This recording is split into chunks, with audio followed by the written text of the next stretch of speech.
السلام علیکم. پروگرام آج کی بات میں خوش آمدید. میں ہوں آپ کی ہوسٹ اسما قریشی. آج ہم جس موضوع پر بات کریں گے وہ مہنگائی کا موضوع ہے. پچھلے 3 سال سے عوام ایک ہی بات میں ایک ہی پریشانی کا شکار ہے اور وہ ہے مہنگائی.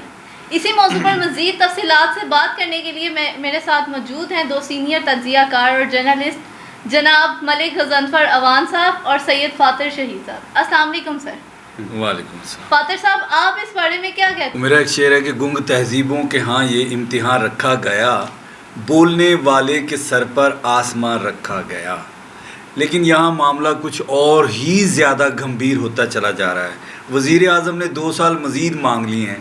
انہیں اس بات کا احساس ہے کہ ہمارے لوگ گھبرا بھی رہے ہیں اور مشکلات میں بھی ہیں، لیکن انہوں نے 2 سال مانگ لیے ہیں بڑی ڈٹائی کے ساتھ.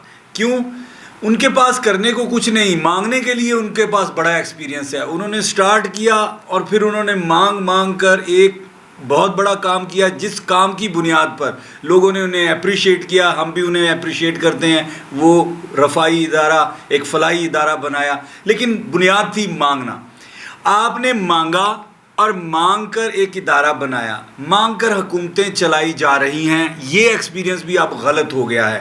وہ اپنی اتنی زیادہ پالیسیز میں دیتے ہیں جو آپ کو قرض دیتے ہیں. جب آپ ان سے مانگتے ہیں تو پھر آئی ایم ایف ہو یا کوئی بھی، جب وہ اپنا قرض دے گا تو آپ سے کچھ نہ کچھ مانگے گا. جب آپ اس سے مانگیں گے تو یہ مانگنے کی عادت ختم کرنا ہوگی. آپ نے 2 سال مانگے ہیں، خدا کے لیے ہم آپ کو 2 منٹ دینے کے لیے بھی تیار نہیں ہیں. لوگ آٹا، چینی، دال، گھی اور ہر چیز، ادویات تک کے بوجھ کے تلے دبے چلے جا رہے ہیں. خدا را ایسا نہ ہو کہ آپ کے خلاف لوگ سڑکوں پہ نکل آئے. ہم آپ کو مشورہ دے رہے ہیں، اگر آپ بحیثیت میڈیا ہماری زبانیں گم کرنے کی کوشش کریں گے یا ہمیں خاموش کروانے کی کوشش کریں گے تو آپ ہمارے مشورے سے محروم رہ جائیں گے. جی اسما، آپ کی بات کاٹتے ہوئے میں یہی سوال سر غضنفر اوان صاحب سے پوچھوں گی کہ آپ کی اس بارے میں کیا رائے ہے کہ مہنگائی جو بڑھ رہی ہے اس میں عوام کو 2 سال مزید اور انتظار کرنا چاہیے یا یہیں پہ ہمیں احتجاج کے لیے آنا چاہیے؟ جی بہت شکریہ اسما صاحبہ. آج میں ایک بریکنگ نیوز آپ کو دے رہا ہوں. گورنمنٹ نے کل اعلان کیا ہے کہ مہنگائی کو کم کرنے کے لیے چینی کی قیمت 90 روپے، گھی کی قیمت میں میرا خیال 45 سے 50 روپے، جی سر، اور اسی طرح ایک اور چیز ہے اس میں سبسڈی کا انہوں نے 50 روپے کا اعلان کیا ہے. جی تو میں پی ٹی آئی کی حکومت کو ایڈوانس مبارکباد دینا چاہ رہا ہوں جی سر کہ ان کے خلاف 2 سال بعد انشاءاللہ نیب کا ایک بڑا کیس تیار ہوگا. کیونکہ سبسڈی کی مد میں پاکستان میں سب سے جو بڑا فراڈ ہے وہ سبسڈی ہے. اب تک آپ نے دیکھا شوگر مافیا پھنسا ہوا ہے. 1947 میں بھی میں نے ایک کلپ پڑھا اخبار کا، اس میں لکھا چینی مافیا کو نہیں چھوڑیں گے. جی بالکل ایسے 2021 میں بھی وہی ہے کہ چینی مافیا کو نہیں چھوڑیں گے. اور سب کے پیچھے چینی کی سبسڈی کا رولا ہے. سر میں آپ کی بات کاٹتے ہوئے کہنا چاہوں گی کہ سبسڈی تو ہماری پچھلی حکومتیں بھی دیتی ہیں. میں وہی کہتا ہوں، وہ پھنسی تو ہوئی ہیں نا. نواز شریف اسی میں پھنسے ہوئے ہیں، شہباز شریف اسی میں پھنسے ہوئے ہیں، حمزہ شہباز اسی میں پھنسا ہوا ہے، مریم نواز اسی میں پھنسی ہوئی ہے. سبسڈی کا غلط استعمال ہوتا ہے. اب اگر عمران خان صاحب اور جہانگیر ترین صاحب بہترین دوست، بہترین جنہوں نے پی ٹی آئی کی بنیاد رکھی، ان کے درمیان اگر اختلاف ہے تو سبسڈی پہ ہے. سبسڈی چینی کی فراہمی پہ نہیں ہے، چینی کی مٹھاس پہ نہیں ہے، چینی کڑوے ہونے پہ نہیں ہے، سبسڈی پہ ہے کہ انہوں نے چینی کی مد میں جو سبسڈی لی ہے اس میں فراڈ ہے، فیک انٹریاں ہیں، بوگس انٹریاں ہیں، بوگس مطلب ڈیمانڈز ہیں، چیک ہیں، واٹس جو بھی ہے. تو پی ٹی آئی کو میں نے شاید آپ کو بھی بات کاٹ کے آپ پھر سے یہیں سے جاری رکھیں. ملک صاحب کی بات پوری ہو جانے دیں. جی بولے. میں وہی بات کرنا چاہ رہا ہوں کہ یہ پی ٹی آئی کی گورنمنٹ نے اگر تو آئندہ 5 سال کی حکومت ان کی آئی تو پھر تو بچ جائیں گے، ورنہ یہ سبسڈی جو کیا گیا ہے یہ میں نے آپ کو بتا دیا کہ یہ نیب کا پہلا کیس یہی ہوگا. سر فاتر صاحب میں آپ سے یہ پوچھنا چاہوں گی کہ جو آئی ایم ایف سے جب ہم قرضے لے رہے ہیں ان سے کیا ہماری مہنگائی میں مزید اضافہ ہوگا کہ مزید ہمیں اور قرض لے کے مزید مہنگائی کو اور کنٹرول کرنا پڑے گا؟ آئی ایم ایف کے قرضوں کا ہم آپ کے پروگرام کے توسط سے، لاہور 24 کے توسط سے ایک چھوٹا سا میں کنکلوژن جو ہے وہ پیش کرتا ہوں اپنے ناظرین کی خدمت میں. جی سر. جب آئی ایم ایف قرض دیتا ہے، مثال کے طور پر وہ آپ کو قرض دیتا ہے 100 روپیہ. جی سر. جب وہ قرض دیتا ہے 100 روپیہ، لیکن وہ 100 روپیہ نہیں دیتا، وہ کیا کرتا ہے؟ پہلے تو وہ کاٹتا ہے اپنی قسط. بالکل 25 سر، روپے ایسے ہی وہ اپنی قسط کاٹتا ہے. بالکل. 25 روپے آپ کو دیتا ہے وہ انفراسٹرکچر جس پر آپ نے کام کرنا ہے اس کو آپ وہ پالیسیز دیتا ہے. صحت پہ لگانے ہیں سیل کی پالیسی دے گا, سروس شوگر پہ لگانے ہیں, آپ نے اپنا تعلیم پہ لگانے ہیں تو سروسز چارجز ڈالے گا. پھر اس کے بعد ایک 25 روپے کا وہ ہو گیا, 25 روپے کا وہ آپ کو دیتا ہے وہ لوگ ملبہ جو اس پر امپلیمنٹیشن کروائیں گے پالیسی پر, تو ان کی تنخواہوں کی مد میں وہ جاتے ہیں. آپ یہ دیکھیں 75 روپے وہ آپ سے پہلے ہی چھین لیتا ہے. بالکل ایسے ہی ہے سر. کس کی مد میں؟ لوگوں کی مد میں, پالیسی میکنگ کے مد میں. وہ سارا انفراسٹرکچر جو ساری چیزیں وہ تیار کرتا ہے گراؤنڈ پر, وہ سارے 75 روپے نکل جاتے ہیں. 25 پیسے 25 روپے آپ کو ملتے ہیں.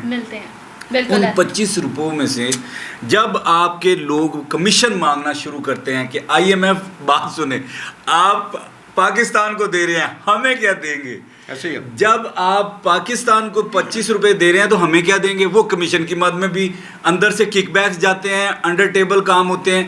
اس طرح سے آ جا کے جو رقم پاکستان پر خرچ ہوتی ہے, جو پاکستان میں ہوں, جو پاکستان یہ پروگرام دیکھنے والا ہے, جو پاکستان میرے ساتھ بیٹھا ہوا ہے رائٹ لیفٹ, جب اس پہ خرچ ہوتا ہے تو وہ ایک 10 روپے یا 15 روپے خرچ ہوتے ہیں. اور اس میں بھی کیا کہتے ہیں زمینی حقائق یہ ہیں کہ اس میں بھی کمیشن کی مد میں یہاں پہ ٹھیکیداریوں میں ساری چیزوں میں خرچ ہوتا ہے. آ جا کے 7-8 روپے پاکستان پہ خرچ ہوتے ہیں. تو جتنی 7-8 روپے سے ترقی ہو سکتی ہے وہ ہو رہی ہے, باقی آپ بہتر سمجھتی ہیں. میں آخری سوال چھوڑتے جا رہی ہوں آپ دونوں کے لیے کہ حکومت کو کون سے ایسے اقدامات کرنے چاہیے کہ اتنی بڑھتی ہوئی مہنگائی جو ہے وہ کنٹرول ہو, کیونکہ ایک غریب بندہ جو ہے وہ اس مہنگائی میں اپنے گھر کا سرکل کیسے چلائے.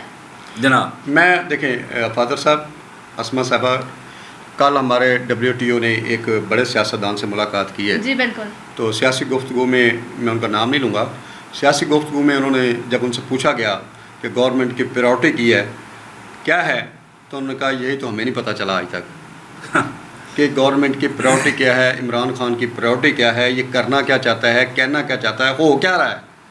ٹھیک, انہوں نے کہا جی جو کروا رہے ہیں نا ان کی یہ مرضی ہے, انہوں نے ہی ملک چلانا ہے, انہوں نے ہی ملک ہے. یہ ایک مورا ہے, مورے کو روز صبح آ کے ایک لیکچر دے دیا جاتا ہے, ایک چٹ دے دی جاتی ہے کہ یہ بیان کر دیں.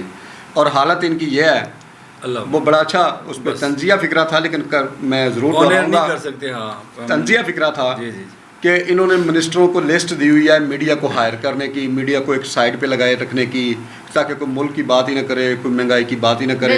8 گھنٹے بعد ایک وزیر چٹ لے کے آ جاتا ہے, یہ جی ای میل ہندوستان سے چلی ہیں, یہ جی ای میل سمندر سے چلی ہیں, یہ جی ای میل فلاں سے چلی ہیں.